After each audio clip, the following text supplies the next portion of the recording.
Assalamualaikum warahmatullahi wabarakatuh.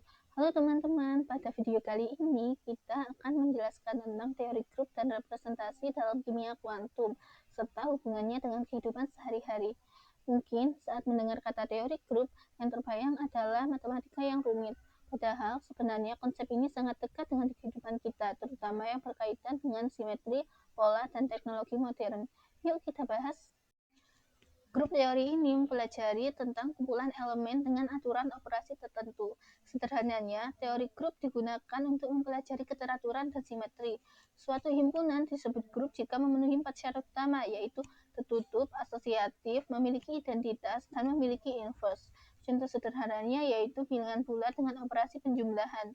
Dalam kimia kuantum, teori grup dipakai untuk mempelajari simetri molekul. Misalnya, molekul water, amonia, dan metan masing-masing memiliki bentuk dan simetri yang berbeda. Simetri ini penting karena memengaruhi sifat molekul seperti kestabilan, bentuk orbital, dan interaksi antar atom. Dalam teori grup, terdapat beberapa operasi simetri. Yang pertama adalah identitas, artinya molekul tidak mengalami perubahan.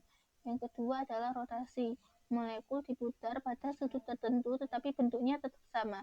Contohnya seperti kipas angin atau roda sepeda. Yang ketiga adalah refleksi, yaitu pencerminan. Contohnya seperti wajah manusia atau kupu-kupu yang memiliki bentuk kanan dan kiri hampir sama. Yang keempat adalah inversi, yaitu semua titik dipindahkan melalui pusat molekul.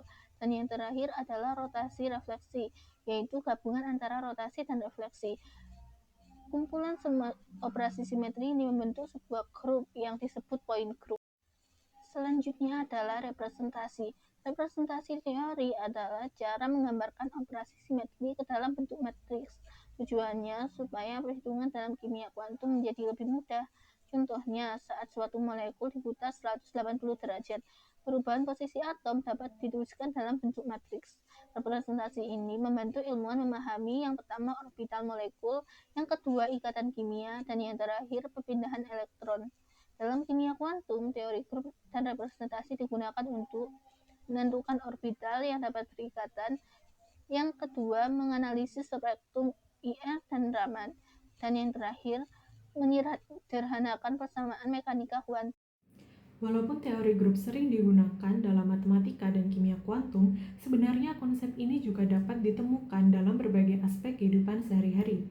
Teori grup membantu kita memahami pola, keteraturan, dan simetri yang ada di sekitar kita. Salah satu contoh paling mudah ditemukan adalah pada alam. Banyak makhluk hidup dan benda alam memiliki bentuk yang simetris, seperti bunga matahari yang memiliki pola susunan biji yang teratur. Kupu-kupu yang memiliki sayap kanan dan kiri hampir identik, bintang laut yang memiliki simetri radial, serta beberapa jenis daun dan bunga yang memiliki pola berulang. Keteraturan tersebut dapat dijelaskan menggunakan konsep simetri dalam teori grup. Dengan mempelajari simetri, ilmuwan dapat memahami bagaimana bentuk-bentuk alami terbentuk dan berkembang. Kedua, parfum dan aroma. Teori grup juga berperan dalam industri parfum. Aroma yang kita cium berasal dari molekul-molekul yang memiliki bentuk tertentu. Bentuk dan simetri molekul mempengaruhi cara molekul tersebut berinteraksi dengan reseptor penciuman di dalam hidung manusia. Menariknya, dua molekul yang memiliki komposisi atom sama belum tentu menghasilkan aroma yang sama jika susunan ruang atau simetrinya berbeda. Karena itu, ilmuwan menggunakan konsep simetri dan teori grup untuk mempelajari struktur molekul sehingga dapat merancang parfum dengan aroma yang diinginkan. Yang ketiga, obat dan kesehatan. Dalam bidang farmasi, bentuk molekul sangat menentukan efektivitas suatu obat. Kadang-kadang terdapat dua molekul yang memiliki rumus kimia sama, tetapi susunan ruangnya berbeda. Perbedaan kecil tersebut dapat menyebabkan efek biologis yang berbeda pula. Salah satu bentuk molekul mungkin memberikan manfaat sebagai obat, sedangkan bentuk lainnya bisa kurang efektif atau bahkan menimbulkan efek yang tidak diharapkan. Dengan bantuan teori grup, para peneliti dapat menganalisis simetri molekul dan memahami bagaimana molekul berinteraksi dengan tubuh manusia. Hal ini membantu dalam pengembangan obat yang lebih aman dan efektif. Keempat, teknologi dan elektronik. Perangkat elektronik yang kita gunakan setiap hari seperti HP, Laptop, televisi, lampu LED, dan chip komputer memanfaatkan material yang disebut semikonduktor. Sifat semikonduktor dipengaruhi oleh susunan atom dan simetri kristalnya.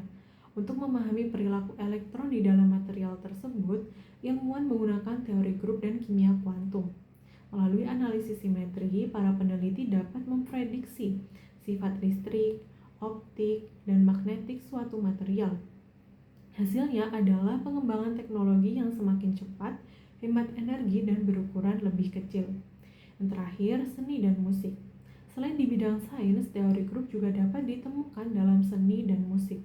Pada seni visual, konsep simetri terlihat pada motif batik, ornamen tradisional, ukiran bangunan, pola keramik, serta desain arsitektur. Pola-pola tersebut seringkali dibentuk melalui pengulangan, pencerminan, atau rotasi yang merupakan operasi dalam teori grup. Karena itu, teori grup tidak hanya membantu memahami fenomena ilmiah, tetapi juga menjelaskan mengapa berbagai karya seni dan musik dapat terlihat atau terdengar indah dan teratur. Kesimpulannya, teori grup adalah ilmu yang mempelajari simetri dan keteraturan, sedangkan representasi adalah cara menggambarkan operasi simetri dalam bentuk matriks.